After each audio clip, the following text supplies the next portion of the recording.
Now let's begin. The house was dark when Eric McKenzie pulled into the driveway at 0300 hours. 3 days early. The deployment had been cut short after a diplomatic resolution nobody saw coming, and he'd caught the first transport out of Kabul. 16 hours of flying, another 2 of processing at Fort Bragg, and then the 9-hour drive home to rural Pennsylvania.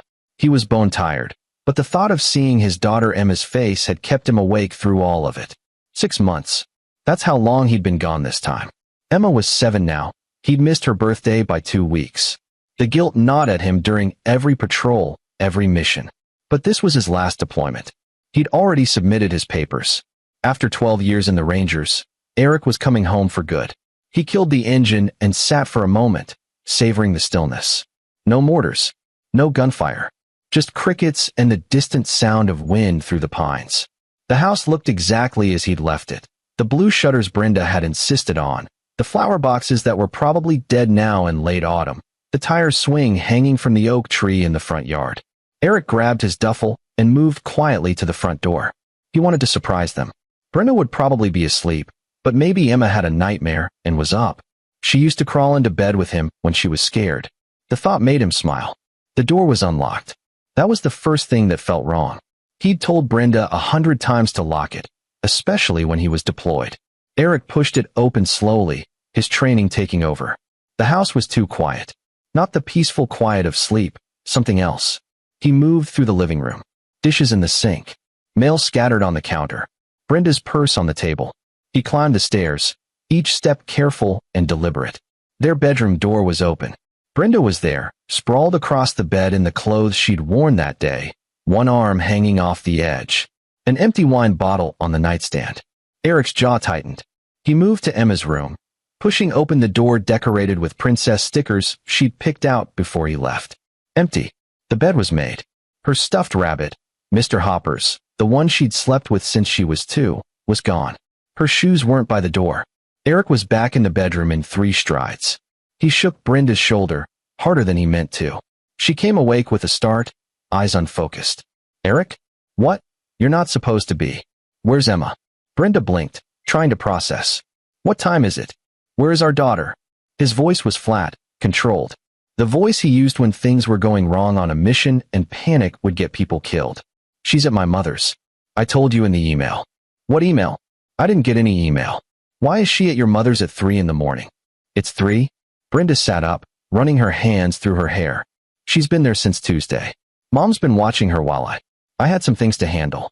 Work stuff. Eric stared at his wife. In 12 years of marriage, he'd learned to read people. It was a survival skill. And right now, every instinct he had was screaming that something was wrong. Brenda wouldn't meet his eyes. Her hands were shaking, and not just from being woken up. I'm going to get her. Eric, it's the middle of the night. But he was already moving.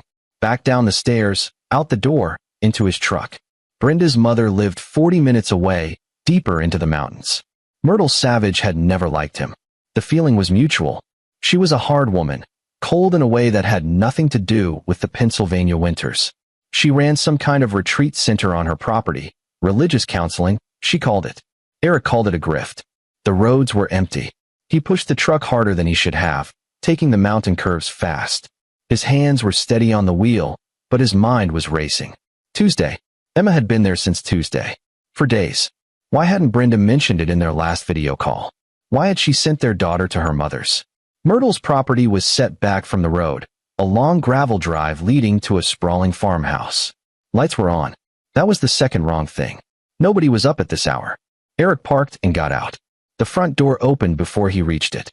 Myrtle Savage stood in the doorway, backlit by the harsh interior lights.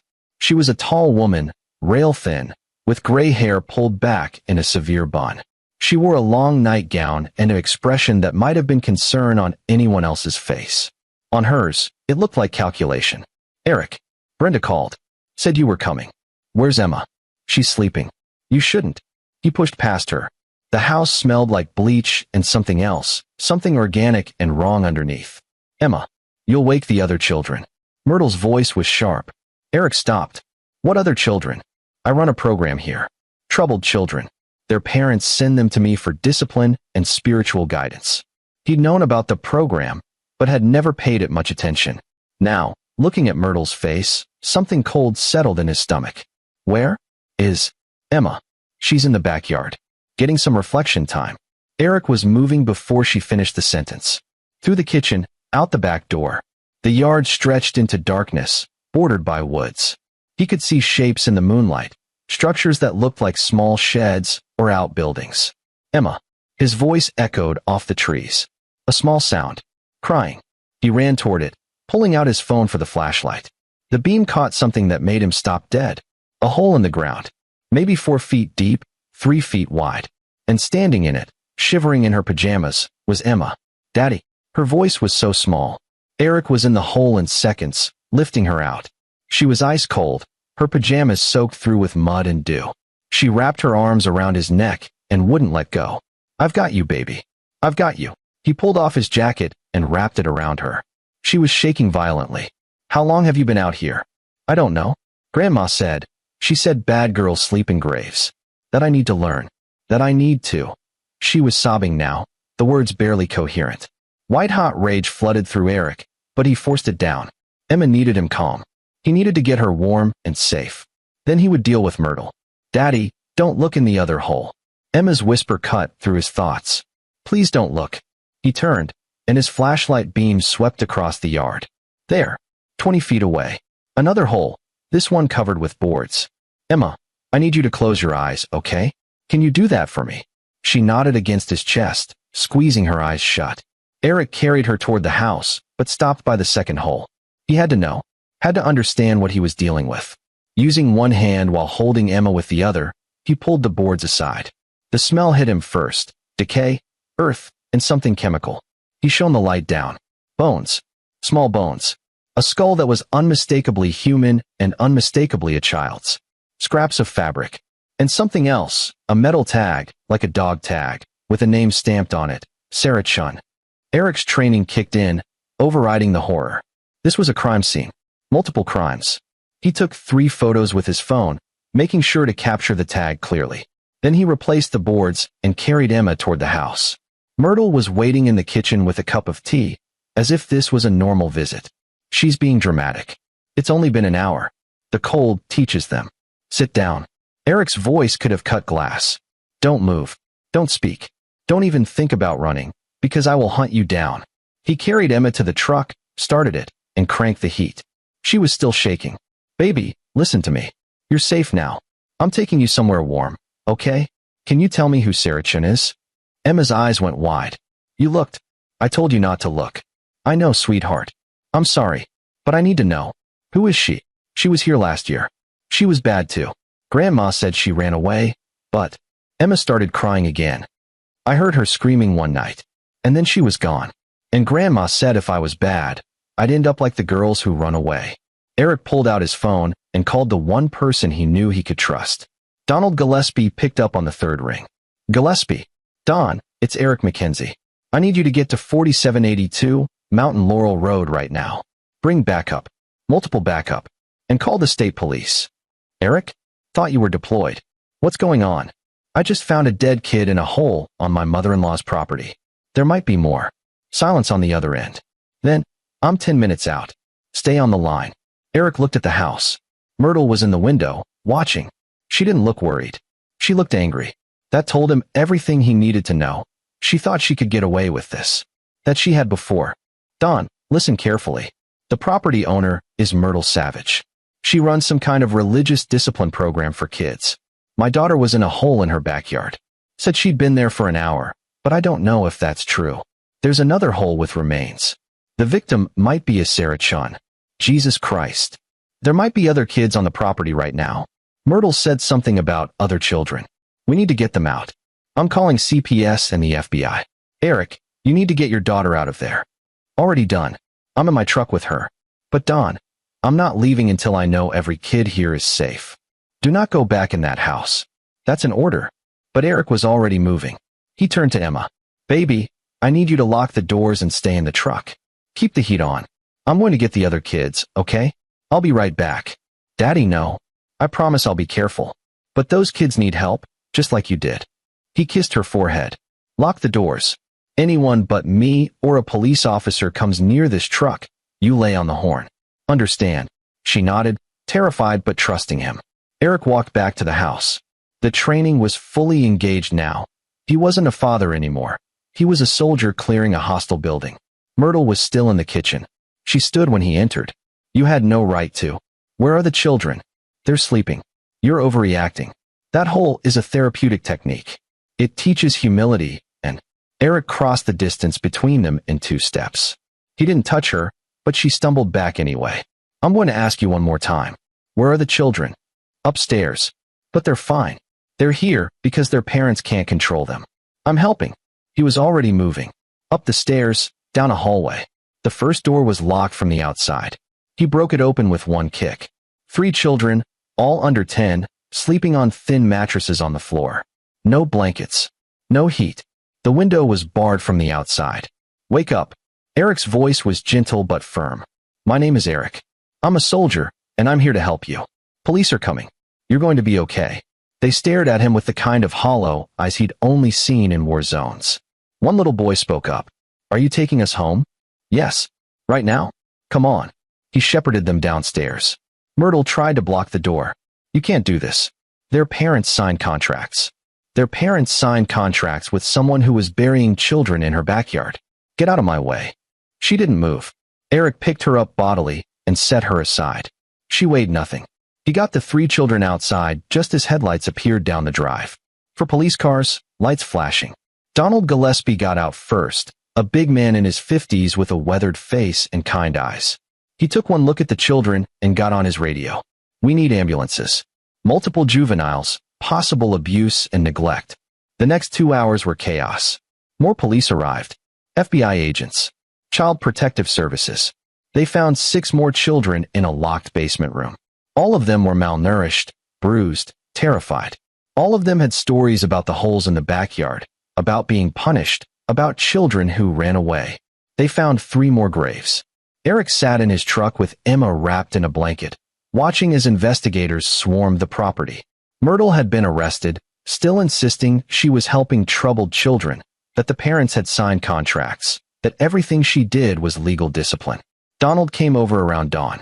They're going to need statements from you and Emma. Not today. She needs to be seen by doctors first. But soon. What about the other graves? One's been identified already. Sarah Chun, missing from Pittsburgh last year.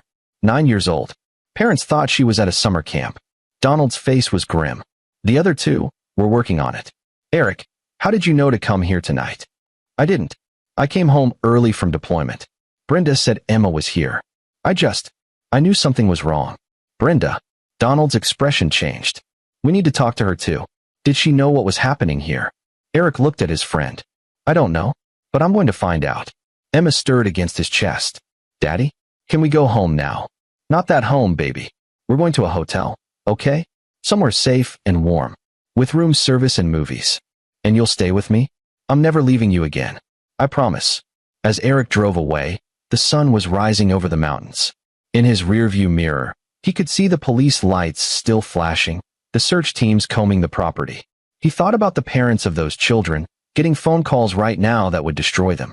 He thought about Sarah Chin's parents, finally getting answers after a year of not knowing. And he thought about Brenda, asleep in their bed, who had sent their daughter to that house, who had known Myrtle ran a discipline program for troubled children, but had sent Emma there anyway. Emma wasn't troubled. She was a sweet, smart, happy kid. So why had Brenda sent her to Myrtle's? Eric's hands tightened on the steering wheel. He'd been trained to fight enemies overseas. But now he realized the real enemy had been here all along, hiding in plain sight. And he was going to make sure every single person responsible paid for what they'd done, starting with his wife. The hotel room was warm and bright, nothing like the cold darkness of Myrtle's property. Eric had gotten a suite with 2 beds, and Emma had finally fallen asleep around noon after a doctor from the hospital came to check her over. Mild hypothermia, bruises, trauma. The doctor had been gentle but thorough, documenting everything, taking photos of the injuries. Evidence. She'll need therapy, the doctor had said quietly at the door. What she experienced, children don't just get over that. Now Emma slept, and Eric sat by the window with his laptop, running searches he should have run years ago. Myrtle Savage. The New Beginnings Spiritual Retreat Center. How had he never looked into this? Because you trusted Brenda, a voice in his head answered. Because she was your wife, and you believed her when she said her mother was helping troubled kids find God. The search results made his stomach turn. The website looked professional. Testimonials from grateful parents, photos of smiling children, Bible verses about discipline and redemption. But when Eric dug deeper into forums and review sites, he found different stories. One parent wrote, "We sent our daughter there for 3 months. When she came back, she wouldn't speak, just cried and had nightmares. We asked what happened, and she said if she told, they'd put her in the ground. We thought she was being dramatic. Now I wish we'd listened." Another, "My son was there for a week before I pulled him out. He'd lost 10 pounds and had marks all over his body. Myrtle Savage said it was spiritual discipline and that we were interfering with his salvation. I called the police, but they said it was a family matter." Eric kept digging. He found a news article from 3 years ago, an investigation by the county. Child Services had visited the property after a complaint. They'd found nothing wrong. The complaint had been dismissed as a disgruntled parent. He pulled up the investigator's name, Christina Slaughter. Then he searched for her. She'd retired last year. Bought a house in Florida. A nice house, way too nice for a county social worker's pension. Eric sat back. The pieces were starting to come together, and he didn't like the picture they formed. Myrtle had been doing this for years. Multiple children had been hurt, and at least 4 had died. But she'd kept operating because someone was protecting her. His phone rang. Derek Mullen's name flashed on the screen. "Brother." Derek's voice was steady, calm. They'd served together for 8 years. "Don called me. Said you found some heavy shit." "Yeah." Eric glanced at Emma, still sleeping. "You still in Virginia?" "I can be in Pennsylvania in 6 hours. You need me?" "I need to know who I can trust." "Don's good. But there's something bigger here, Derek. People were protecting what was happening. A social worker got paid off. Probably cops too. What do you need? Can you do some digging?" Quietly. "Myrtle Savage, Christina Slaughter, anyone connected to that property. Follow the money. On it." "Eric, how's Emma?" "Alive. That's all that matters right now." "And Brenda?" Eric looked out the window. "I'm handling that today." After he hung up, he sat for a long moment, thinking. Then he opened his email and started writing. Subject, resignation. After 12 years, he was done. Emma needed him more than the army did. His phone buzzed. "Brenda, where are you?" "The police were here. They asked about Mom." "What's going on?" Eric didn't respond. Instead, he pulled up the photos he'd taken of the grave with Sarah Chen's remains.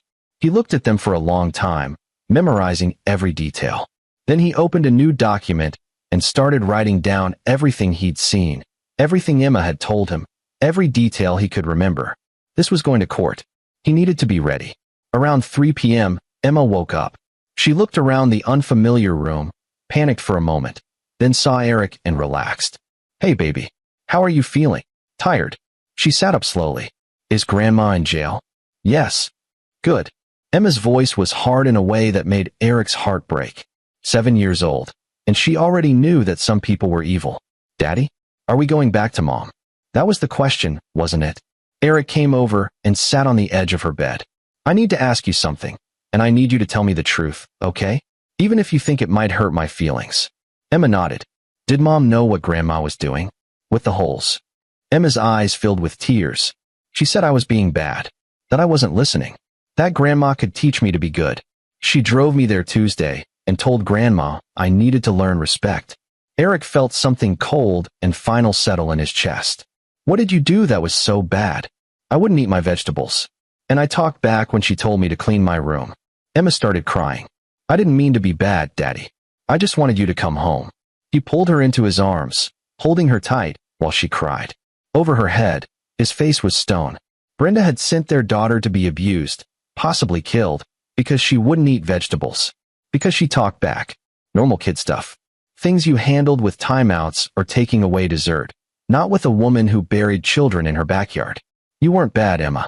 You hear me? You were being a normal kid. What Mom did, that was wrong. What Grandma did was evil. But you did nothing wrong. Can I stay with you? You're going to stay with me forever. I promise." There was a knock at the door. Eric checked the peephole. Donald Gillespie. He let him in. "How is she?" Donald asked quietly. "She'll survive." "What did you find?" Donald pulled out a notepad. 4 graves so far. Sarah Chun, we already knew about. The second one is Marcus Wright, 10 years old, missing from Philadelphia 2 years ago. Parents were told he was at a boarding school. The third is a girl, maybe 8 or 9. We're still working on identification. The fourth. Donald paused. The fourth is recent. Very recent. A boy named Tyler Brennan. He was only there for a week. How many kids total went through that place? We're trying to figure that out.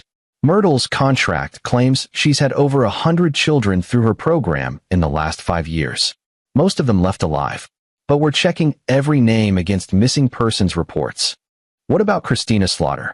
Donald's expression darkened. How'd you know about her? She investigated the place 3 years ago. Found nothing. Then retired and bought a house in Florida she shouldn't be able to afford. FBI's looking into her now. Eric, there's something else. We found financial records. Myrtle was charging parents $50,000 for a 3-month program. Most paid cash. We're talking millions of dollars over the years. Where's the money? That's what we can't figure out. Her bank accounts show regular deposits, but nothing like that kind of cash. It's going somewhere. Eric thought about that. She had a partner. Or partners. Someone who made this look legitimate. Someone who kept the authorities from looking too close. That's what the FBI thinks too. They're going through her phone records now. But Eric, Donald hesitated. They want to talk to Brenda. Your wife had to know something. She knew. Eric's voice was flat. Emma told me. Brenda drove her there on Tuesday. Told Myrtle that Emma needed to learn respect. Donald looked sick. I'm sorry. Don't be. Just make sure everyone involved goes down. I don't care who they are or what connections they have. Everyone. After Donald left, Eric made a decision. He picked up his phone and called Melody Hendricks, Brenda's sister. She answered on the second ring. Eric? Oh my God. Brenda said you were home. Are you okay? She said something about Mom being arrested. Melody, I need you to listen carefully. Your mother was running an abuse camp. She was torturing children. 4 of them are dead. Emma was in a hole in the backyard when I found her. Silence. Then what? No, that's not. Mom helps troubled kids. She's strict, but she would never. I saw the graves myself. The FBI is digging them up right now. Sarah Chun, Marcus Wright, 2 others. All children under 12. All dead because of what your mother did to them. I don't. Eric, this has to be a mistake. It's not. And Melody, I need to know something. Did you ever see anything? Anything that made you uncomfortable? Anything that seemed wrong? I haven't been to the property in years. Mom and I had a falling out. She said I was raising my kids too soft, that they needed discipline. I told her to stay away from us. Melody's voice was shaking. Brenda still talked to her though. Said I was overreacting. Brenda sent Emma there 4 days ago. No, Brenda wouldn't. She loves Emma. She sent her to be punished because Emma wouldn't eat her vegetables and talk back. Another long silence. When Melody spoke again, her voice was different. Harder. Where's Emma now? With me. Safe. Keep her away from Brenda. I mean it, Eric. I love my sister, but if she knew what Mom was doing and sent Emma anyway. Melody took a shaky breath. What can I do? How can I help? Eric looked at his daughter, sleeping again. Just tell the truth when they ask. All of it. Don't protect anyone. I won't. Eric, I'm so sorry. If I'd known. Just make sure it counts for something now. After he hung up, Eric pulled out his laptop again. Derek had sent him an encrypted email with preliminary findings. Myrtle's financial records showed payments to several people. One name stood out. Herman Savage, listed as Myrtle's brother. He lived in town, worked as a... Eric stared at the screen. Herman Savage was a county judge. The next morning, Eric took Emma to a safe house arranged by Donald. It was a small apartment above a bookstore in town, owned by a retired cop who owed Donald a favor. Emma would stay there with a female officer named Janet while Eric dealt with what came next. I don't want you to go, Emma said, clutching Mr. Hopper's. I'll be back tonight. I promise. Janet's nice, and you'll be safe here. The door has 3 locks, and there's a police officer downstairs. Okay. Emma nodded, but she looked small and scared. Eric knelt down to her level. Baby, I need to make sure the people who hurt you can't hurt anyone else. That's what I'm going to do today. Can you be brave for me? Will you bring Mom? Eric's jaw tightened. Do you want to see Mom? Emma thought about it, then shook her head. Not yet. Maybe not ever. That's okay. You don't have to see anyone you don't want to. He kissed her forehead and left, his heart heavy. But as he drove across town, the heaviness turned to cold, focused anger. He had targets now. Myrtle was in jail, but she was just the beginning. Herman Savage, Christina Slaughter, anyone else who had enabled this nightmare. And Brenda. He arrived at his house at 9 a.m. Brenda's car was in the driveway. He sat for a moment, preparing himself. Then he walked in. Brenda was in the kitchen, looking haggard. She hadn't slept. When she saw him, she stood up quickly. Eric. Finally. The police won't tell me anything. They took Mom. They're saying she, but it's ridiculous. You have to tell them. Where's Emma? I don't know. I assumed she was with you. Eric, what is going on? Why are you looking at me like that? I'm trying to decide if my wife is stupid or evil. Brenda's face went white. What? You sent our daughter to a woman who tortures children, who has murdered at least 4 kids that we know of. You drove her there on Tuesday and told Myrtle she needed to learn respect. I didn't. It's not like that. Mom's program is strict, but it works. She helps troubled kids. Emma isn't troubled. Eric's voice cracked like a whip. She's 7 years old. She wouldn't eat her vegetables. That's not troubled, Brenda. That's normal. She was getting out of control. Talking back, not listening. So you sent her to be buried alive in a hole in the ground? Brenda's mouth opened and closed. That's not. Mom wouldn't. I pulled Emma out of that hole myself. It was 2 a.m. and 40 degrees. She'd been standing in mud and ice water for over an hour. Crying. Terrified. She told me if I looked in the other hole. Eric stopped, forcing himself to stay calm. There was a dead kid in the other hole, Brenda. A 9-year-old girl named Sarah Chun. Her bones were still there. No. Brenda sat down hard. No, that's not possible. Mom said kids who run away from the program sometimes spread rumors, but did you ever visit? Did you ever actually see what she was doing? Silence. Answer me. I trusted her. Brenda's voice was rising. She's my mother. She said the program was tough, but effective. That sometimes kids lie to get out of it. I believed her. Eric stared at his wife. When did you send Emma there? Tuesday. I already told you. Why Tuesday specifically? Brenda hesitated. She was having a bad week. Refusing to do homework, making a mess, talking back. I was stressed with work, and I couldn't handle it. So I called Mom. You couldn't handle it. So you sent our daughter to a torture camp. It's not a torture camp. She helps children. 4 dead kids say otherwise. Eric pulled out his phone and showed her one of the photos from the graves. Brenda looked at it and turned green. She ran to the sink and vomited. When she came back, wiping her mouth, her face was ashen. I didn't know. Eric, I swear I didn't know. But you suspected something was wrong, didn't you? No. Melody cut your mother off years ago. Said she was too harsh with kids. You kept Emma away from Myrtle most of the time. What? Brenda's hands were shaking. Mom could be intense. I thought limited exposure was fine. That a few days at a time would teach Emma discipline without what? Without breaking her. The words came out as a whisper. Eric felt something inside him shatter. You knew she could break our daughter. You knew your mother was dangerous. And you sent Emma there anyway. I thought I could control it. I told Mom to be gentle, to just scare her a little. You can't be a little bit evil, Brenda. You can't torture someone a little bit. Eric was shouting now. Emma is traumatized. She has hypothermia and bruises, and she doesn't trust anyone.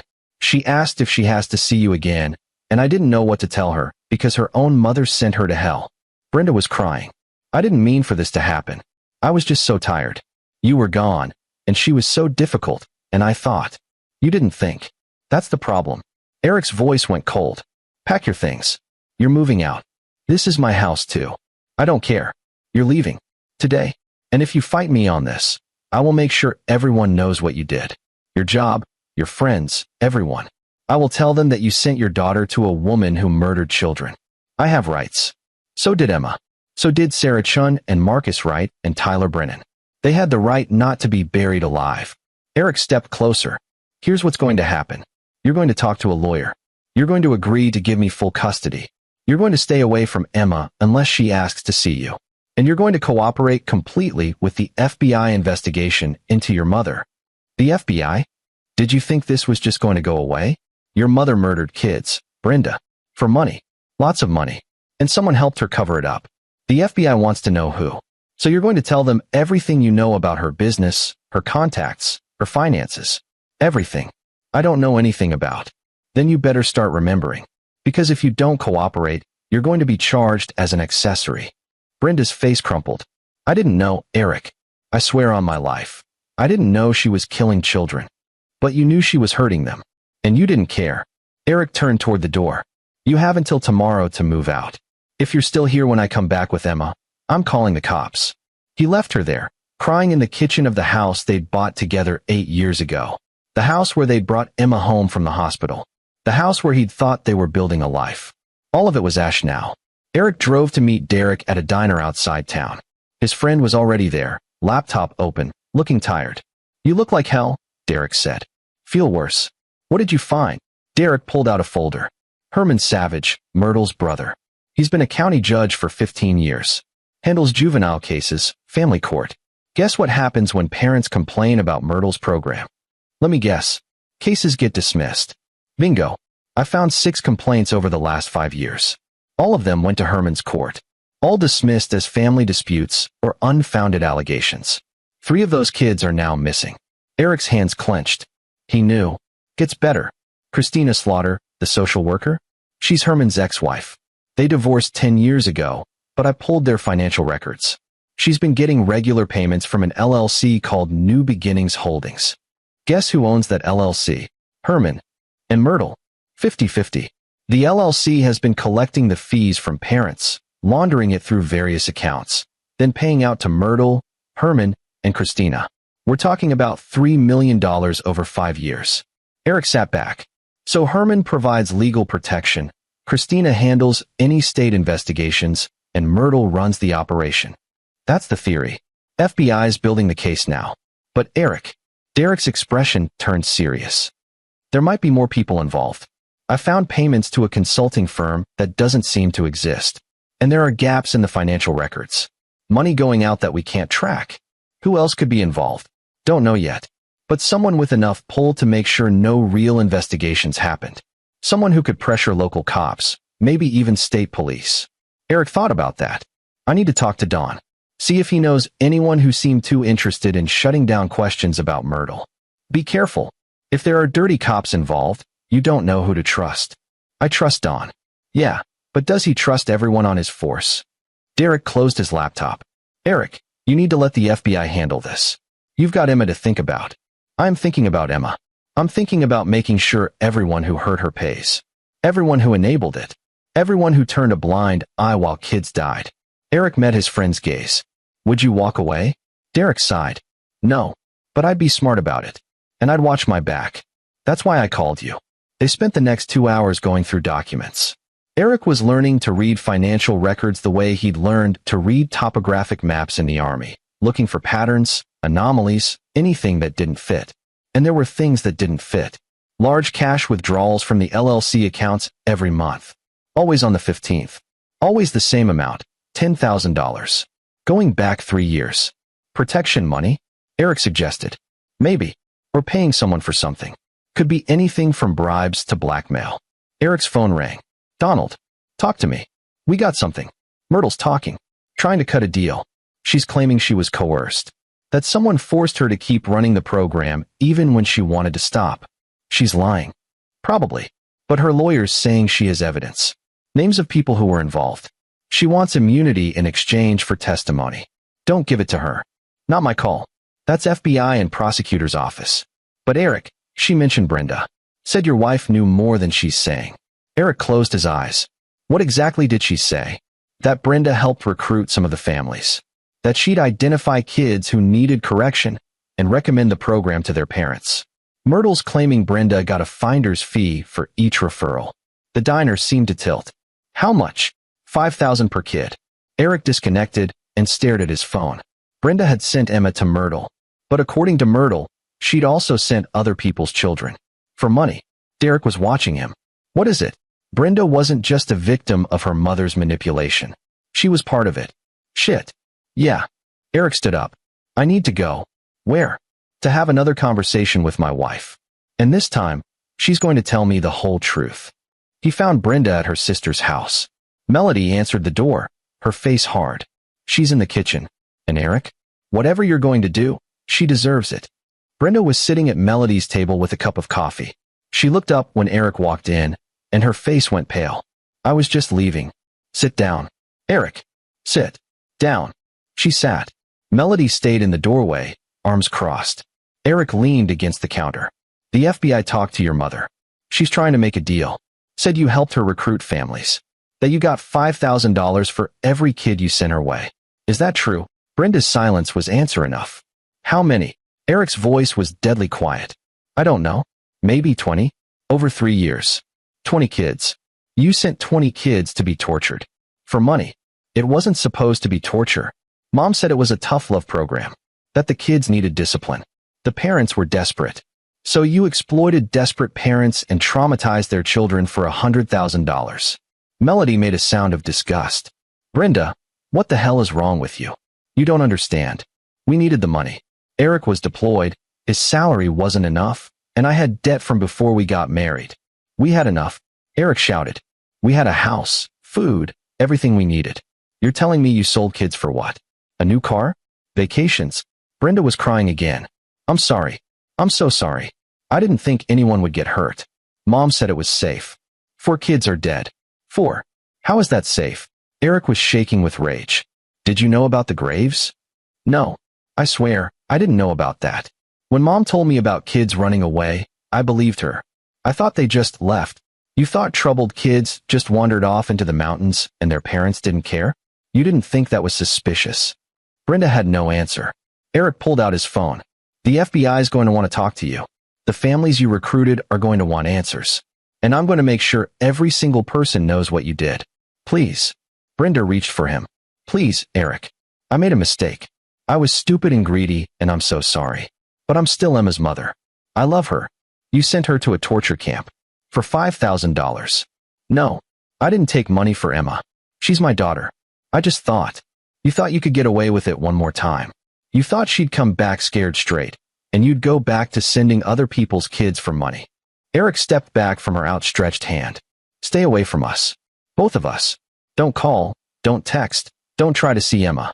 If I see you anywhere near her, I will have you arrested. You can't keep me from my daughter. Watch me. You're about to be charged with child endangerment, conspiracy, and probably trafficking. By the time this is over, you'll be lucky if you're not in prison.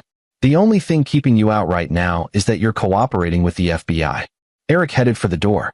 Melody, thank you for being honest. I'm sorry your family is imploding. I'm sorry I didn't see this coming, Melody said quietly. I should have pushed harder. Stayed in contact with Mom. Maybe I could have. This isn't on you. Don't blame yourself for other people's evil. As Eric drove away, his phone rang. Unknown number. Eric McKenzie? Yeah. This is Agent Frank Morrison, FBI. I need you to come in for an interview. Today if possible. I can be there in 20 minutes. Good. And Mr. McKenzie? Bring your lawyer. We're going to be talking about some serious charges. Eric's hand tightened on the wheel. Against who? Everyone. We're building a RICO case. Racketeering, conspiracy, child trafficking, murder. This is bigger than your mother-in-law. We're going after everyone involved. Good. I should warn you. Your wife is a target. We believe she was complicit in recruiting children for the program. If she cooperates, we might be able to reduce charges, but she's looking at prison time. I don't care what happens to her. Just make sure you get everyone. We will. But Mr. McKenzie? Watch your back. The people involved in this have money and connections. They're not going to go down easy. After hanging up, Eric made one more call. To a lawyer friend from his unit who now worked at a big firm in Philadelphia. Tony Pena. Tony, it's Eric McKenzie. I need help. I need the best family lawyer you know, and I need someone who can handle a federal case. What kind of federal case? Child trafficking, racketeering, murder. And I need to make sure I get custody of my daughter. Jesus, Eric. What happened? How much time do you have? For you? All the time in the world. Start talking. As Eric laid out the whole nightmare, he felt something shifting inside him. The rage was still there, burning hot and pure. But underneath it was something colder. Something calculating. The army had taught him how to fight, how to plan, how to execute complex operations against entrenched enemies. He'd led missions in some of the most hostile territory on Earth.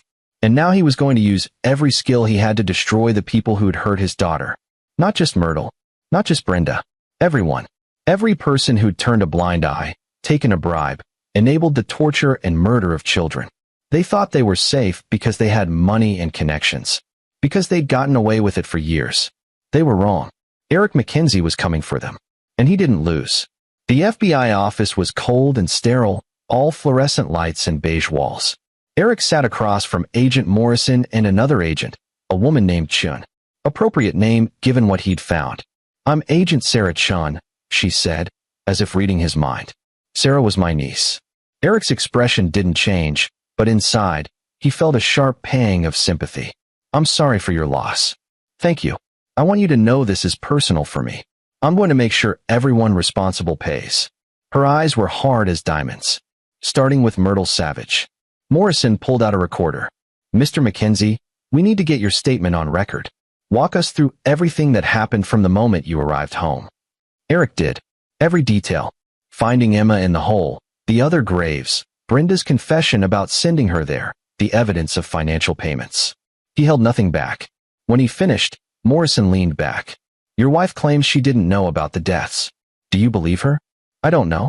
Maybe she was willfully ignorant. But she knew kids were being hurt, and she kept sending them anyway. For money." "Yeah." Agent Chin spoke up. "We've identified 17 families that your wife referred to Myrtle's program. Of those 17 children, 3 are dead. 4 are still missing. The others, we're interviewing them now. The stories are consistent. Extreme physical punishment, food deprivation, psychological abuse. One kid was kept in a hole for 3 days." Eric felt sick. "Where are the families now?" "We're tracking them down. Most thought their kids were at a legitimate boarding school. Some knew it was harsh, but thought that's what their kids needed. A few." Morrison paused. "A few seem to have known exactly what was happening and didn't care. What happens to them? Depends on what we can prove. Child endangerment at minimum. If we can show they knew kids were dying and sent their own anyway, we're looking at conspiracy to commit murder." "And Brenda?" "Your wife is cooperating. She's given us names, details about the financial setup, information about Herman Savage's involvement. In exchange, we're recommending reduced charges. But she's still looking at 5 to 10 years. Eric nodded. He felt nothing about that. No satisfaction, no regret. Just emptiness where his marriage used to be. "What about Herman?" he asked. Morrison's jaw tightened. "That's where it gets complicated. Herman Savage is a sitting judge with a lot of friends. We need an airtight case before we move on him. We're building it, but it takes time." "How much time?" "Weeks. Maybe months. Kids died while you're building your case." "I know that." Morrison's frustration broke through. "But if we move too fast and he walks on a technicality, he gets away with it forever. I won't let that happen." Agent Chin put a hand on Morrison's arm, calming him. Then she looked at Eric. "We will get him. I promise you. But we have to do this right." "What can I do?" "Nothing. Stay out of it. Focus on your daughter. Let us handle the investigation." Eric didn't respond to that. He had no intention of staying out of it. After the interview, he met with Tony Pena and the family lawyer Tony had recommended, a sharp woman named Margaret Vance. They sat in a conference room and strategized. "The good news is you'll get custody," Margaret said. "With Brenda facing criminal charges and admitting to child endangerment, no judge will give her custody. The question is whether she gets visitation. Emma doesn't want to see her. Emma's preference will matter, but she's 7. The court might order supervised visitation anyway. Over my dead body." "Eric." Tony's voice was gentle but firm. "Let Margaret handle the legal strategy. If you push too hard, it could backfire. Brenda sent our daughter to be tortured. For money. There's no scenario where she deserves to see Emma." "I agree," Margaret said. "And that's the argument we'll make. But we have to follow the process. File for divorce, file for custody, document everything. Build a case that's so overwhelming no judge can rule against us." "How long?" "The divorce will take months. Custody might be faster given the circumstances. I'll file emergency motions tomorrow." "Do it." After they left, Eric sat in his truck, thinking. The FBI was building their case. His lawyers were building theirs. Everyone was following the process, playing by the rules. But Eric wasn't bound by the same rules. He was a civilian now, a father protecting his daughter. And sometimes, justice couldn't wait for the courts. He pulled out his phone and called Derek. "I need you to do something for me. It's not legal." "I figured. What do you need?" "Herman Savage. I need everything on him. Phone records, financial records, emails. Everything that proves what he did. The FBI's already getting that through warrants. I don't want to wait for warrants. I want it now." Silence on the other end. "Then, you know what you're asking?" "Yeah. If we get caught." "We won't. You taught me how to do this in Baghdad, remember? We're just applying those skills here. Another pause. When do you want to start? Tonight. They met at Derek's motel room with a laptop and equipment that definitely wasn't civilian grade. Derek had connections from his army days, people who specialized in electronic intelligence. Herman's security is decent but not great, Derek said, typing. Standard home Wi-Fi, password protected. I can crack it remotely, but it'll take a few hours. Do it. What about his phone? Harder. If he's smart, he uses encrypted messaging. But guys like him always think they're untouchable. They get sloppy. While Derek worked, Eric researched. Herman Savage had been a judge for 15 years. Before that, he was a prosecutor. Married twice, divorced twice. No kids. His house was a modest colonial in a nice neighborhood. Not the kind of place you'd expect from someone who'd made $3 million from child trafficking. He's hiding the money somewhere, Eric said. Offshore accounts, probably. Caymans, Switzerland. Places the FBI can track, but it takes time. We don't have time. Derek looked at him. What's the plan here, Eric? Let's say we get everything. What are you going to do with it? Make sure he can't escape justice. Make sure if the FBI case falls apart, he still goes down. How? I haven't figured that part out yet. They worked until 3 a.m. By then, Derek had access to Herman's home network, his email, and his cloud storage. What they found made Eric's blood run cold. Spreadsheets listing every child who'd gone through Myrtle's program. Detailed notes about which ones were problematic. Invoices for disposal services. Emails discussing inventory reduction and minimizing exposure. These people had reduced children to line items in a ledger. One email from Herman to Myrtle, dated 6 months ago. The Chun girl is asking too many questions. Handle it. The reply from Myrtle. Taken care of. No loose ends. Sarah Chun had died because she asked questions. Send all of this to me, Eric said. Encrypted. Multiple backups. What are you going to do? Insurance.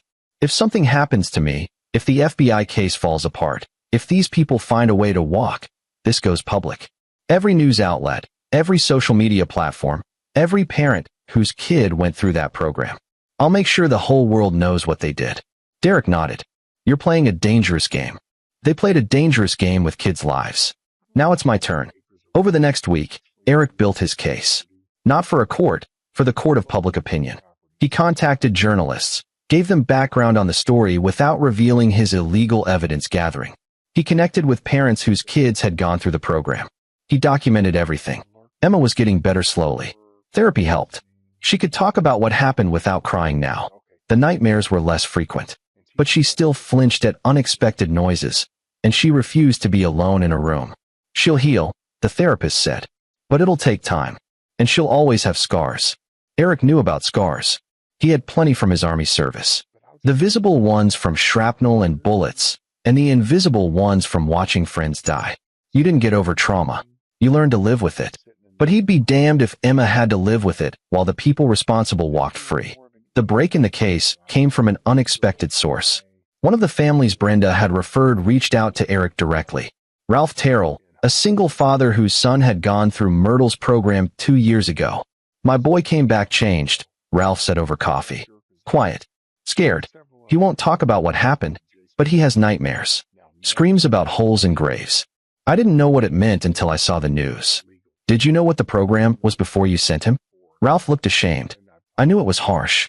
Your wife said it was tough love, that my son needed discipline.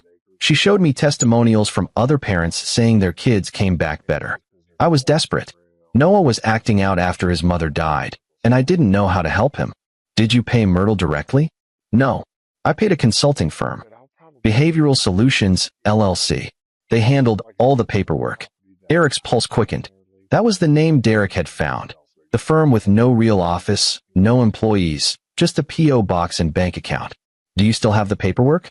Yeah. Why? Because I think that firm is the key to everything. He was right. With Ralph's documentation, they traced Behavioral Solutions, LLC to a lawyer in Pittsburgh. A high-powered guy who specialized in setting up shell corporations for wealthy clients. The lawyer, when confronted by the FBI, claimed attorney-client privilege. But Eric had another approach. He showed up at the lawyer's office unannounced. Leon Donahue, the nameplate read. Eric walked past the secretary and into Donahue's office. Excuse me, you can't, the secretary protested. It's fine, Eric said, closing the door behind him. Donahue was a sleek man in an expensive suit, mid-50s, with the kind of tan that came from ski trips and golf courses. He looked up, annoyed. Who are you? Eric McKenzie. My daughter was tortured by one of your clients. You set up the financial structure that let them hide millions of dollars from child trafficking. Donahue's expression went carefully neutral. I don't know what you're talking about. Eric pulled out a folder and dropped it on the desk. Behavioral Solutions, LLC. New Beginnings Holdings.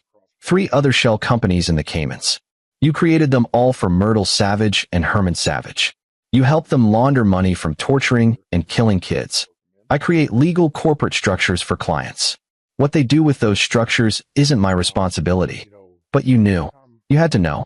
Nobody sets up that many shell companies for a small-time religious retreat center unless they're hiding something. Donahue leaned back. Even if that were true, and I'm not saying it is, attorney-client privilege protects my communications with clients. It doesn't protect you from being an accessory to murder. I haven't murdered anyone. No, you just made it possible for others to do it and get away with it. For a fee. Eric leaned forward. How much did they pay you? 10%? 20? How much is a dead kid worth to you? Get out of my office. The FBI is going to tear apart your practice. Every client, every account, every document. And when they're done, you're going to prison right alongside the savages. I doubt that. I have the best lawyers in the state. Eric smiled. It wasn't a nice smile. You know what's funny? I found something interesting while researching you. Your son, Leon Donahue Jr., 15 years old. Troubled kid, from what I hear. Been in and out of therapy. Some minor legal issues. Donahue's face went pale. Don't you dare. I'm not threatening your son. I'm just saying, you helped Myrtle Savage hide the fact that she was torturing troubled kids. Your son is a troubled kid. How would you feel if someone sent him to a place like that? If he ended up in a hole in the ground, crying for his daddy, wondering why you let it happen? You son of a... Think about it. Then think about whether protecting your clients is worth protecting your own son from the same fate. Because people like Myrtle don't stop. They just find new victims. Eric stood up. The FBI will be here tomorrow with warrants. You can cooperate and maybe keep your law license. Or you can fight it and lose everything. Your choice. He left Donahue sitting there, shaking. The next day, Donahue called the FBI. He wanted to make a deal. Within 48 hours, the whole financial structure unraveled. Donahue provided documents showing how the money flowed. Parents paid Behavioral Solutions, which took a cut and passed the rest to New Beginnings Holdings, which distributed to Myrtle, Herman, and Christina. There were also payments to 2 other people, a local sheriff's deputy and a state child services supervisor. The deputy, a man named Kent Booker, had been responding to complaints about Myrtle's property for years. He'd always filed reports saying there was no evidence of wrongdoing. The supervisor, Christy North, had been the one who closed investigations before they could go anywhere. The FBI arrested all of them in coordinated raids. Eric watched the news coverage with Emma on his lap. That's Grandma, Emma said, pointing at footage of Myrtle being led into a courthouse in handcuffs. Yeah, baby. She looks smaller on TV. Evil people always do when they're caught. The trial wouldn't happen for months, but the media coverage was immediate and brutal. Every news outlet ran stories about the torture camp and the Chamber of Horrors in the Pennsylvania mountains. Families of the victims were interviewed. The bodies of the 4 murdered children were given proper burials. Brenda's face was plastered across headlines. Mother who sold children for profit. She tried to claim she was a victim too, that Myrtle had manipulated her. But the evidence was too damning. The FBI had recordings of her conversations with parents, pitching them on the program, describing how effective it was, never mentioning the abuse. Eric filed for divorce and emergency custody. The hearing was brief. Margaret presented evidence of Brenda's involvement in the trafficking ring, her admission of child endangerment, and Emma's statement that she didn't want to see her mother. The judge, not Herman Savage, who'd been suspended pending his own trial, granted Eric full custody with no visitation for Brenda. Mrs. McKenzie has shown a pattern of prioritizing money over her child's safety, the judge said. Until she can demonstrate rehabilitation and remorse, she poses a danger to the minor child. Brenda didn't fight it. She was too busy negotiating her own plea deal. 5 years in federal prison in exchange for testifying against Herman and the others. But Eric wasn't satisfied. Yes, they were all going to prison. Yes, justice was being served. But it wasn't enough. These people had destroyed lives, had murdered children, had made Emma stand in a hole crying for her daddy. They needed to suffer the way their victims had suffered. So Eric started planning. Not a physical attack. He wasn't going to throw away his freedom and leave Emma without a father. But there were other ways to make people suffer. Ways to ensure they lost everything, not just their freedom. He started with Herman Savage. The judge's trial was set for 3 months out. He'd been released on bail. $1 million, which he'd paid easily. He was living in his house, wearing an ankle monitor, pretending to be confident. Eric started following him. Not obviously. He knew how to do surveillance from his army days. He learned Herman's routine: grocery store on Tuesdays, lunch at the same restaurant every Thursday, golf on Saturday mornings. And he noticed something interesting. Herman had visitors.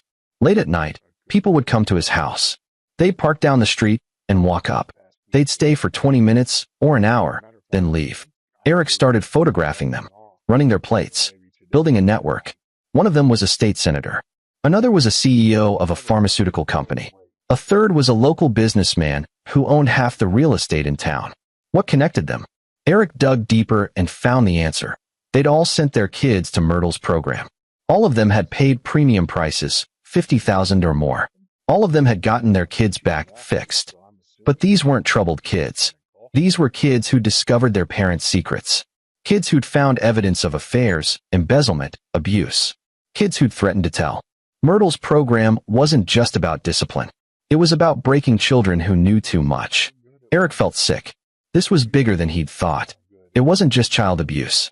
It was organized criminal conspiracy to silence witnesses. And Herman was at the center of it. He needed proof. Real, admissible proof that would stand up in court. So he did something he'd never thought he'd do. He became the thing he'd fought against his entire military career. He broke into Herman's house. It wasn't hard. Herman's security was basic, designed to stop opportunistic burglars, not someone with military training. Eric waited until Herman was at his Thursday lunch, disabled the alarm, and went in through a basement window. He had 30 minutes. He used them well. Herman kept files in his home office. Physical files, the old-fashioned kind that couldn't be hacked. Eric photographed everything. Correspondence with the parents. Contracts. Documentation of what the kids had known and how the program had handled them. One file was labeled Permanent Solutions. Inside were death certificates for 3 children, all ruled accidents or suicides. All kids who'd been through the program. All kids whose parents were in those late-night meetings. Eric felt his hands shake as he photographed them. These people had murdered their own children to keep secrets. He found one more thing. A ledger showing payments from Herman to local media. Payments to kill stories. Payments to reporters to bury information. Payments to keep the whole operation quiet. Eric finished with 5 minutes to spare. He reset everything exactly as he'd found it, slipped out the window, and drove away.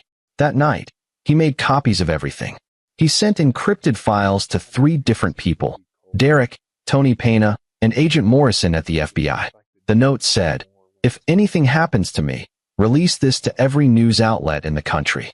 Then he went home and held Emma while she slept, thinking about how close he'd come to losing her. How many other parents had lost their children to these monsters. The next day, he got a call from an unknown number. "Mr. Mackenzie, this is Salvatore Bryant. I represent Herman Savage. My client would like to speak with you. Tell your client to go to hell." "Mr. Mackenzie, please. This isn't a threat.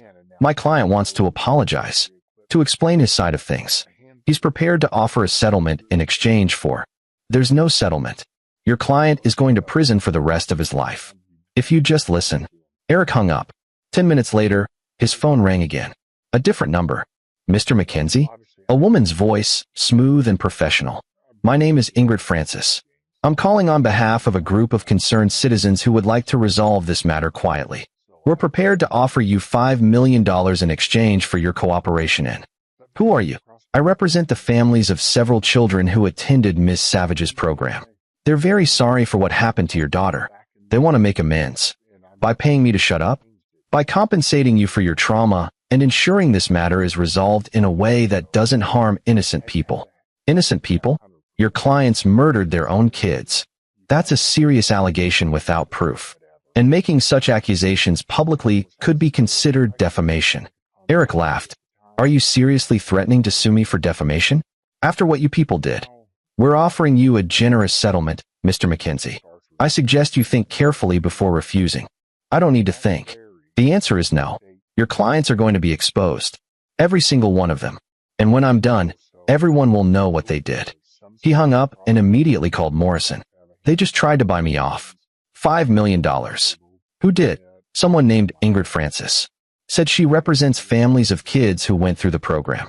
They want me to keep quiet about what I found. Morrison was quiet for a moment. Eric, what exactly did you find? I can't tell you that. Not officially. But hypothetically, if someone had evidence that Herman's clients murdered their own children to keep them quiet about crimes, what would the FBI do with that information? Hypothetically, we'd need that evidence to prosecute. And if that evidence was obtained illegally, then it wouldn't be admissible in court. But it might point us toward legal ways to obtain the same information. Check Herman's home office. There's a file cabinet, bottom drawer, labeled Permanent Solutions. You might find something interesting. We need a warrant for that. Then get one. I'm sure you can find probable cause. Eric, just get the warrant, Morrison, before someone makes that file disappear. Morrison must have moved fast because that afternoon, FBI agents executed a search warrant on Herman's house. Eric watched from down the street as they carried out boxes of documents. His phone rang. Morrison, how did you know about that file? I didn't. I just had a hunch. Bullshit. But I don't care. Eric, what we found. Jesus Christ. These people were killing their own kids. I know. We're going to need you to testify. About everything. The program. What happened to Emma. All of it. I'll do whatever it takes. Good. Because we're about to indict 15 more people. This is going to be the biggest child trafficking case in the state's history. Make it count. We will. But Eric, watch your back. These people have a lot to lose. They might do something desperate. Eric thought about that after hanging up. Desperate people were dangerous. But he wasn't worried about himself. He was worried about Emma. He called Derek. I need you to do something for me. Name it. I need you to take Emma somewhere safe. Out of state. Somewhere these people can't find her. You think they'd go after her? I think they've already killed multiple children. I'm not taking chances. I know a place. My cousin has a ranch in Montana. Middle of nowhere. No one would think to look there. Can you leave tomorrow? I'll pick her up at dawn. That night, Eric sat Emma down and explained that she was going on a trip. It's like a vacation. Uncle Derek's going to take you to see horses and mountains. You'll be safe there. Why can't you come? I have to finish something here. But I'll come get you as soon as it's done. I promise. Is it about Grandma? Yeah, baby. It's about making sure she and the people who helped her can't hurt anyone else. Emma was quiet for a moment. Then she said, Daddy, are you going to do something bad? What do you mean? Like, something you're not supposed to do. To get the bad people. Eric knelt down to her level. Sometimes grown-ups have to make hard choices. I'm going to do everything I can to make sure those choices are the right ones. Okay. But promise you'll come back. I promise. Nothing's going to keep me from you. After Emma left with Derek the next morning, Eric felt the weight of what he was about to do. He'd crossed lines already, breaking and entering illegal surveillance. But what he was planning now was bigger. He was going to expose every single person involved. Not just to the FBI, to the world. He spent the next week compiling evidence. Everything he'd gathered legally and illegally. He organized it into a comprehensive document. Names, dates, evidence of crimes, connections between conspirators.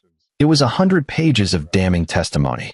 Then he sent it to every journalist he'd been in contact with, every news outlet in Pennsylvania, and several national publications. Subject: The Children's Grave Conspiracy. How Pennsylvania's elite used a torture camp to silence their own kids. The response was immediate. Within hours, reporters were calling him. Within a day, the story was on national news. Within a week, it was everywhere. The public reaction was visceral. Protests outside Herman's house. Death threats against everyone involved. The state senator resigned. The CEO was fired. The local businessman's properties were vandalized. And Herman's lawyers called again, desperate this time. Mr. Mackenzie, please. If you'll just agree to meet with my client. No. He wants to confess. To tell you everything. He's willing to testify against the others if you'll speak to him. Eric paused. Why does he want to talk to me specifically? He says, you're the only one who'll understand. That you're a soldier. That you know sometimes people do terrible things for what they think are good reasons. There's no good reason to murder children. Just meet with him. One conversation. If you still want him to rot in prison after that, fine. But give him a chance to explain. Eric thought about it. He didn't want to give Herman anything. But maybe, just maybe, there was information Herman could provide that would help ensure everyone went down. Fine. One conversation. At the FBI office, with agents present. Tomorrow. Thank you, Mr. Mackenzie. Thank you. The meeting was surreal. Herman Savage sat across from Eric in an interrogation room, looking like he'd aged 20 years in the last month. His expensive suit hung loose on a frame that had lost weight. His hands shook slightly. Morrison and Chun were there, recording everything. Thank you for coming, Herman said. His voice was hoarse. Don't thank me. I'm here to watch you confess. I will. I'll tell you everything. But first, I want you to understand something. I'm not a monster. I was trying to help people. Eric's jaw tightened. By helping them murder their children? By helping them solve problems. These weren't just any kids, Mr. Mackenzie. They were troubled. Dangerous, even. They knew things that could destroy families, careers, lives. Their parents came to me desperate. And I provided a solution. You provided a death sentence. Not always. Most of the kids survived. They went through the program, learned discipline, and came out better. The ones who died, those were accidents. Myrtle was supposed to be careful, but she got overzealous. Overzealous. Eric slammed his hand on the table. She buried children alive. She starved them. She beat them. I know, and I should have stopped it. But by the time I realized how far it had gone, I was too deep. The parents were powerful people. They would have destroyed me if I'd exposed them. So you let it continue. You let more kids die to save yourself. Herman's face crumpled. I made a mistake. I was weak and scared and greedy. And I'm sorry. God, I'm so sorry. Sorry doesn't bring those kids back. I know. That's why I want to testify. I'll tell the FBI everything. Who was involved? Who knew what? Who paid for the permanent solutions? All of it. I'll make sure everyone goes down. In exchange for what? Reduced sentence. Protective custody. I'm a judge, Mr. Mackenzie. I know what happens to people like me in general population. Eric looked at Morrison. Is this deal on the table? Depends on what he gives us. If his information leads to convictions of the others, we might recommend reduced sentence. Eric turned back to Herman. How many kids died? 7 that I know of for certain. But there might be more. Myrtle kept some records off the books. Where are those records? Buried. Literally. On the property. There's a shed out back, under the floorboards. Morrison was already on his phone. Get a team to the Savage property. Northwest shed. Tear up the floorboards. Eric stared at Herman. You knew there were more bodies, and you didn't tell anyone? I was afraid. You're pathetic. You're a coward who let children die to protect yourself. You don't deserve a deal. You deserve to rot. Please, Mr. Mackenzie. I have a conscience. I live with this every day. You know what Emma lives with every day? Nightmares. Fear. The memory of standing in a hole in the freezing cold, thinking she was going to die. You did that. You and your sister and all your rich clients who valued their secrets more than their children's lives. Eric stood up. Give the FBI everything. Every name, every detail. Maybe that'll buy you a few years off your sentence. But nothing's going to buy you redemption. You're going to die knowing you murdered children. He walked out. Morrison caught up with him in the hallway. That was harsh. It was honest. Eric took a breath. Did you get what you needed? Yeah. He's giving us names we didn't have. With his testimony, we can prosecute at least a dozen more people. This is going to be huge, Eric. Good. Make sure it is. Make sure everyone knows what these people did. Over the next month, the arrests continued. The state senator, the CEO, the businessman, 3 more parents who'd paid for permanent solutions, a doctor who'd falsified death certificates, 2 police officers who'd covered up investigations. The media coverage was relentless. Every day brought new revelations. The public was horrified and outraged. Politicians called for reforms. Child welfare organizations demanded investigations. And through it all, Eric waited in Montana with Emma and Derek, watching from a distance as the conspiracy collapsed. When can we go home? Emma asked one evening, sitting by the fireplace in Derek's cousin's ranch house. Soon, baby. When it's safe. Will it ever be safe? Eric pulled her close. Yes. Because all the bad people are going to prison, and they're never going to hurt anyone again. Promise. I promise. But that night, after Emma was asleep, Eric got a call from Morrison. We have a problem. What kind of problem? Two of the parents we arrested made bail. Edward Carlson and Alberto Drew. Both very wealthy, both very connected, and both have disappeared. Eric felt cold dread. Disappeared? Fled the country, we think. Interpol's looking for them, but... Morrison paused. Eric, these guys know you're the one who exposed them. They know Emma's the witness who started this whole thing. I think they might try to retaliate. Let them try. I'm serious. These are desperate men with nothing to lose. You need to stay in Montana until we catch them. How long could that take? Days? Weeks? Maybe months if they're smart. Eric looked at Emma's bedroom door. He'd promised her they'd go home soon. But home wasn't safe. Not yet. I'll stay. But Morrison? You find those men. Find them and bring them back. We will. But 3 weeks passed with no sign of Carlson or Drew. Emma was getting restless, missing her friends and her school. Eric was going stir-crazy, unable to do anything but wait. Then Derek came to him with news. I've been doing some digging. Off the books. I found something. What? Carlson and Drew didn't flee to Europe or South America. They're still in the U.S. And I think I know where. Where? Carlson's family owns property in Alaska. Remote. Off the grid. Perfect place to hide out while their lawyers work on getting the charges dropped. The charges aren't getting dropped. No, but their lawyers are good. They might be able to drag it out for years. Meanwhile, they're living free in the wilderness. Eric felt anger surge. That's not justice. No, it's not. They looked at each other. An understanding passed between them. If someone were to find them, Eric said slowly. Someone who wasn't bound by FBI jurisdiction or legal constraints. Someone who could persuade them to turn themselves in. Hypothetically. Yeah, hypothetically. That someone would need to be very careful. These guys are dangerous. That someone is a ranger. Dangerous is his specialty. Derek smiled. When do we leave? Tomorrow. But Emma stays here. They flew to Alaska, then took a bush plane to the remote region where Carlson's property was located. The pilot dropped them 10 miles from the coordinates Derek had found. You sure about this? The pilot asked. We're sure. Pick us up here in 3 days. The hike was brutal, dense forest, mountains, rivers. But Eric had done worse in Afghanistan. This was just another mission. They found the property on the second day. A large cabin by a lake, solar panels on the roof, smoke rising from the chimney. 2 vehicles parked outside.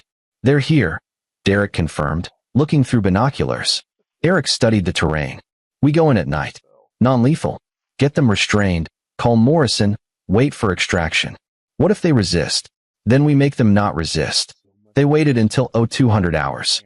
The cabin was dark. Eric and Derek approached from different angles, using night vision goggles. The doors were unlocked.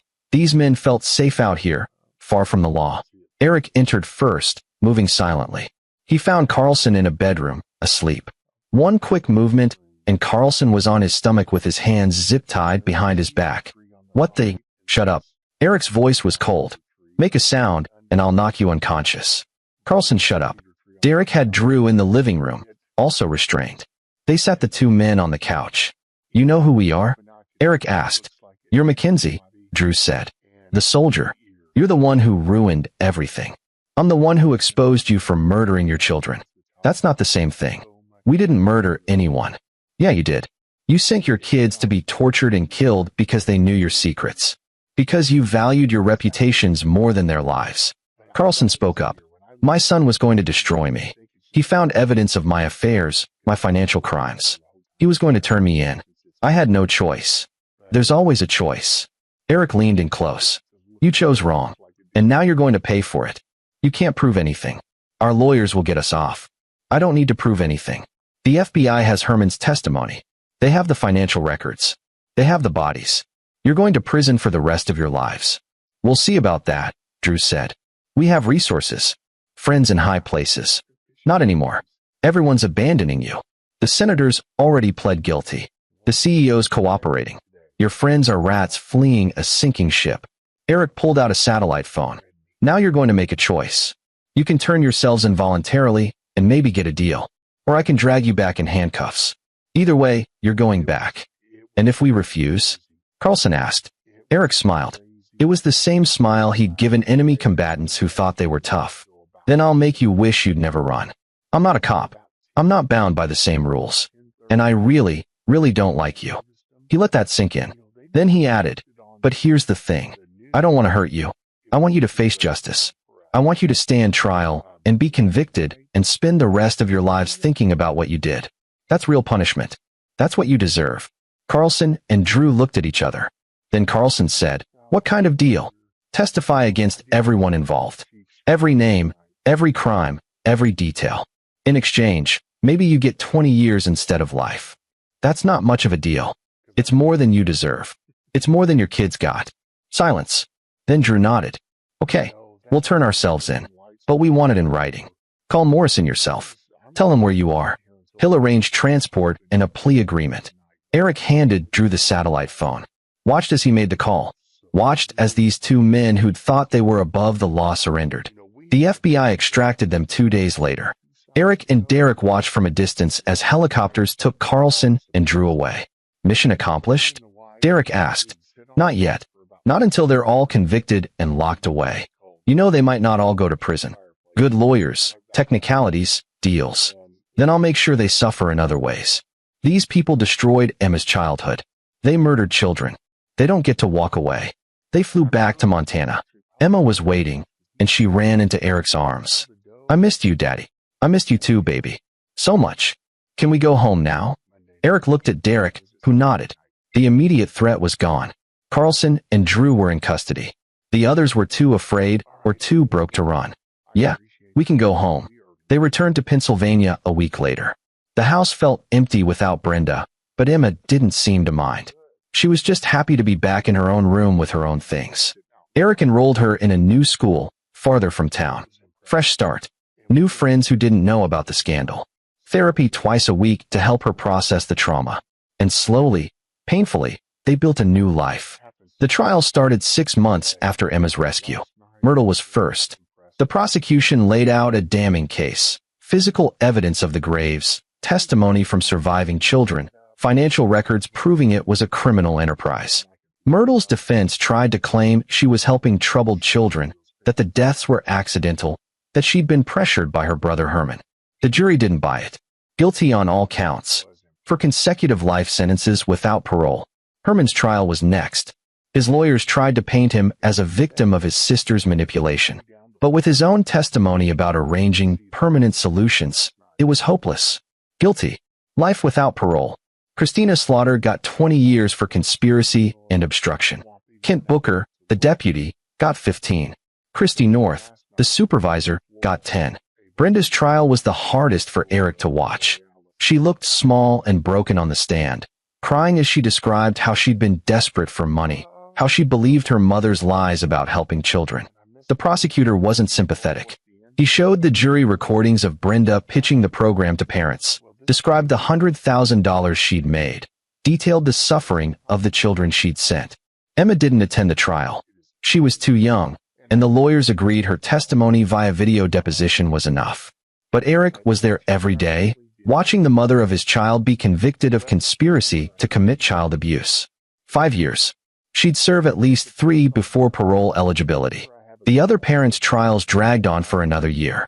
Carlson and Drew, true to their word, testified against everyone. The state senator got life. The CEO got 30 years. The businessman got 25. In total, 23 people were convicted in connection with the New Beginnings conspiracy.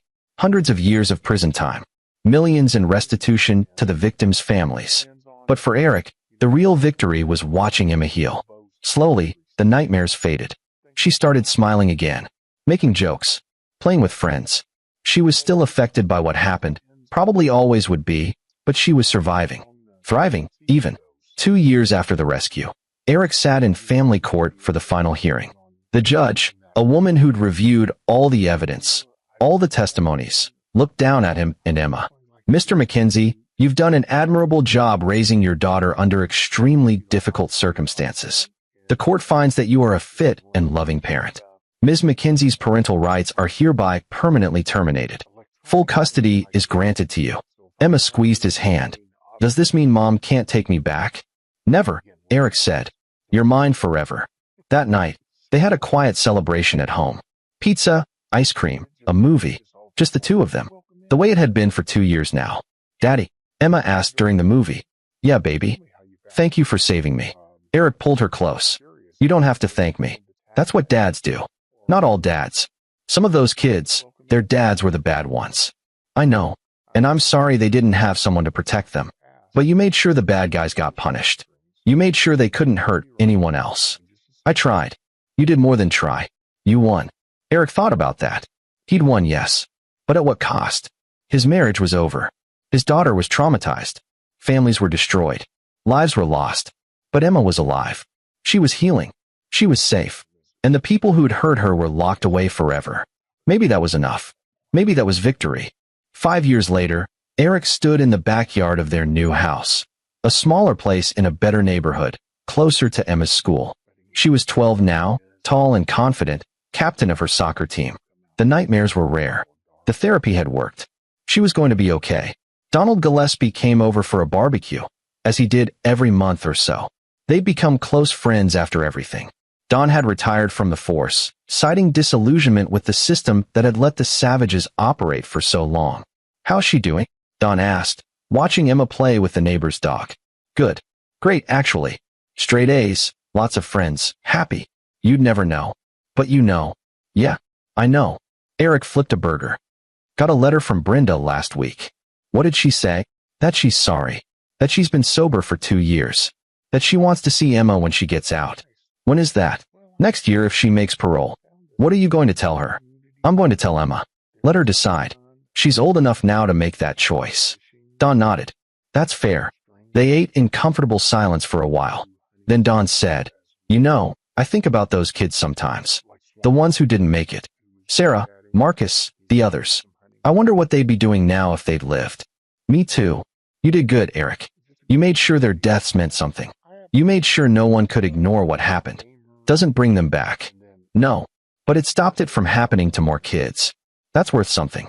Eric looked at his daughter, laughing and healthy and alive. Yeah, it is. That night, after Don left and Emma was asleep, Eric sat on the porch with a beer, thinking about the last 5 years. The trials, the convictions, the slow rebuilding of his life. He thought about Myrtle, rotting in a maximum security prison. About Herman, who'd been attacked by other inmates and lost the use of his left eye. About Brenda, who'd written monthly letters that Eric rarely answered. He thought about the parents who'd sent their children to die. Some were in prison. Some had lost everything even without conviction. All of them would carry the shame for the rest of their lives. And he thought about the children. The 7 who'd died. The dozens who'd survived but were scarred. Emma, who'd been hours away from becoming another statistic. Justice had been served. The guilty had been punished. The conspiracy had been exposed and destroyed. But Eric knew the truth. This would happen again somewhere else. Different names, different place, same evil. People who valued money and power over children's lives. People who thought they were untouchable. His job was to make sure Emma was ready for a world like that. To teach her to be strong, to be smart, to fight back against evil in all its forms. She was already well on her way. Smart, tough, compassionate. She volunteered at a children's shelter now, helping kids who'd been through trauma. She said it helped her process her own experiences. Eric was proud of her. Prouder than he'd ever been of anything he'd accomplished in the military. His phone buzzed. A text from Derek. Saw the news. Another child abuse case in Ohio. Similar setup. Thought you should know. Eric stared at the message for a long time. Then he typed back.